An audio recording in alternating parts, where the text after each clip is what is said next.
One thing I do need to know, who's got their spacesuits? I haven't.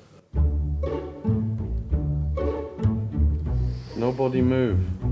We're just normal people, aren't we?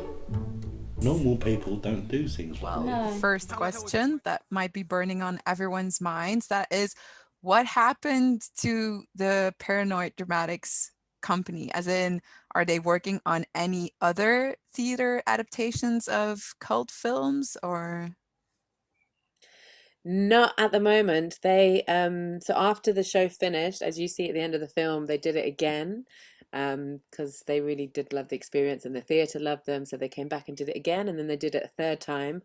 And I think a few of them did it in a festival, like a theatre festival. They did a shorter version, but they haven't done on to do something else as yet. They're kind of doing different things. I think it has been a while since we filmed the show, so it was a few years ago. Yeah, so who knows if they're going to maybe revise it again now they're going to get all this new attention. Yeah. I think their ambition is there to do it at the scale that they've been doing it at the Leicester Square Theatre. So they did go back 3 times so they did the whole thing 3 times in a row, which is an enormous achievement for them, but they still have full-time jobs on the buses and various other jobs, so it's not sustainable for them to take on something so big and do it at that level again in a sustained way unless they got support from outside.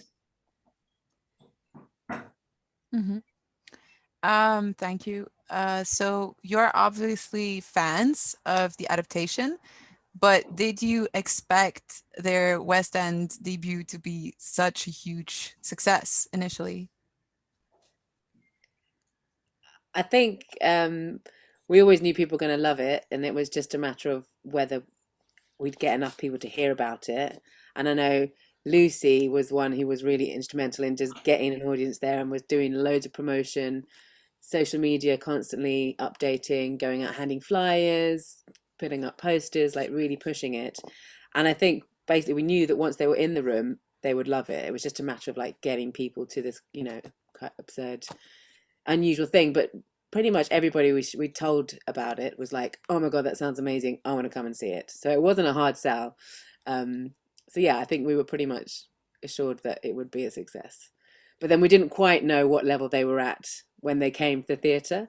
You see them not necessarily knowing their lines, and we hadn't seen them for a while when they did come. So we were also like in the dark as to what it would be on stage. We were all, we knew it'd be great, but and also the special effects, it is pretty much, a lot of it is down to luck and so many little timing things. And when we saw the shows in Wimborne, sometimes they didn't work. So the fact that they all worked was amazing as well. Yeah, it was, definitely a lot of more luck than judgment, as Pete says. Instinct told me and my friends and Danielle, who went to see it the first time, that everyone needs to see it. So there was no doubt that everyone that saw it would love it. Then each instant as it unfolded kind of is this amazing blend of pressure and excitement and the possibility, because it's live. So as much as we know how brilliant it is, it could go that bit too wrong. So they lose the audience. But it was just miraculous that it was and went so well. And that was beyond our expectations, I think. Mm-hmm. So from what I've found of your previous experiences, you gals have been mostly working behind the scenes. So what is it like for you to have one of your own works on the wide screen? What's it like for you? We haven't actually seen it on a widescreen yet, on a big screen. We've only watched it at home. True. But it's amazing that it's been getting recognition and to be going to festivals, like BIFFF is fantastic. It's so exciting. I mean, we weren't really sure how far it was going to go. I think Lucy was always really focused and driven on this is going to be an incredible success and everyone's going to love it.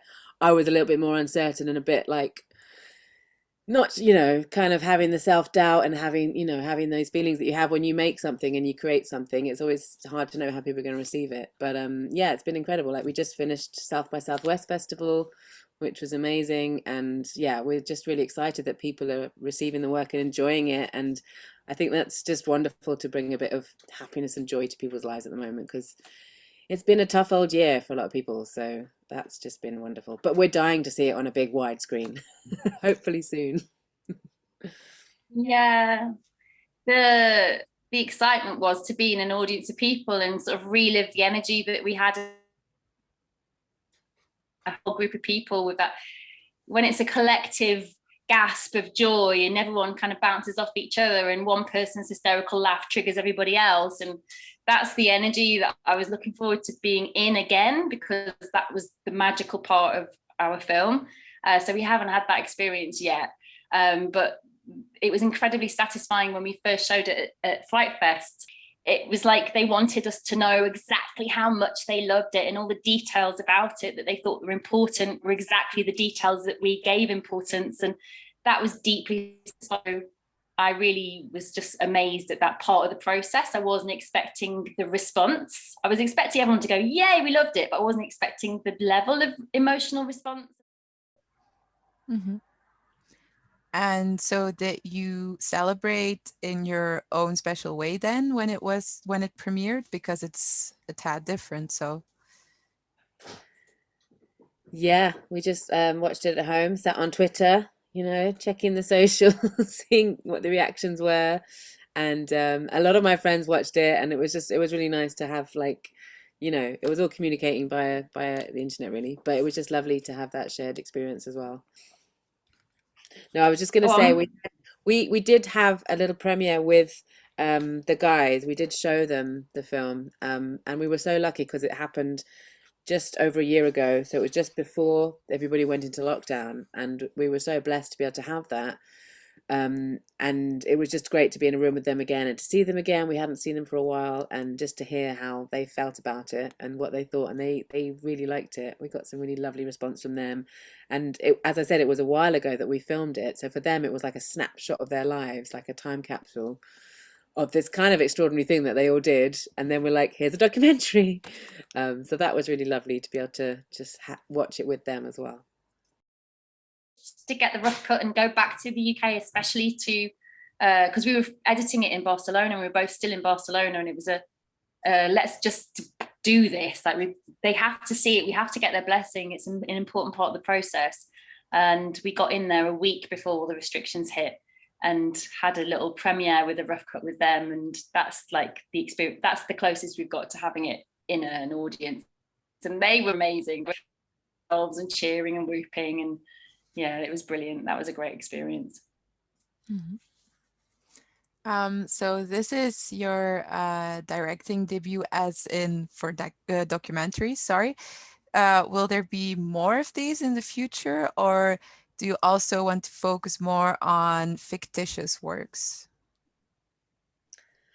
Personally, I'm kind of open to it all, really. I do really want to do more documentary, but I'd love to explore fiction as well, something I've always wanted to do. I'm starting to try and do some writing and explore that side of things. And I just think like being around film festivals especially, it's just feel very blessed because it's so inspiring and you see so much amazing work, and getting to sort of connect with other filmmakers and connect with film lovers.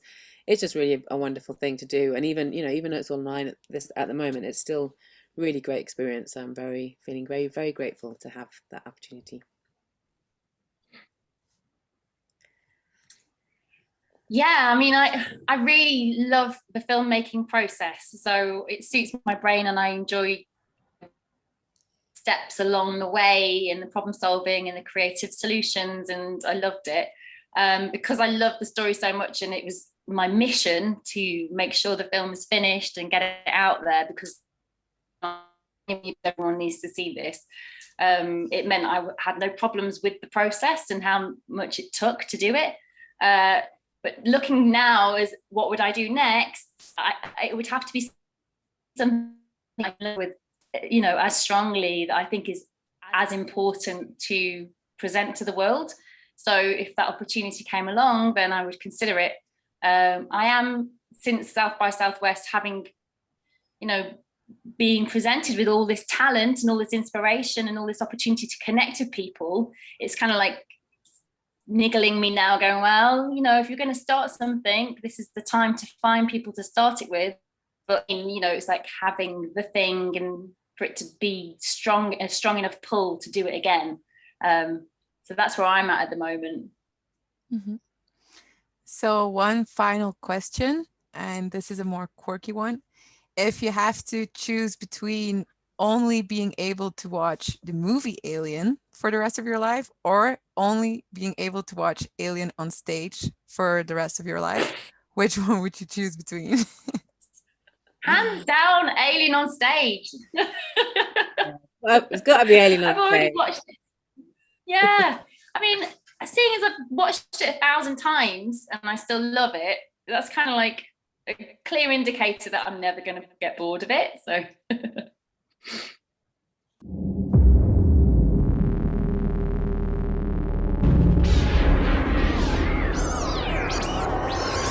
Oh my God, how are they going to do that?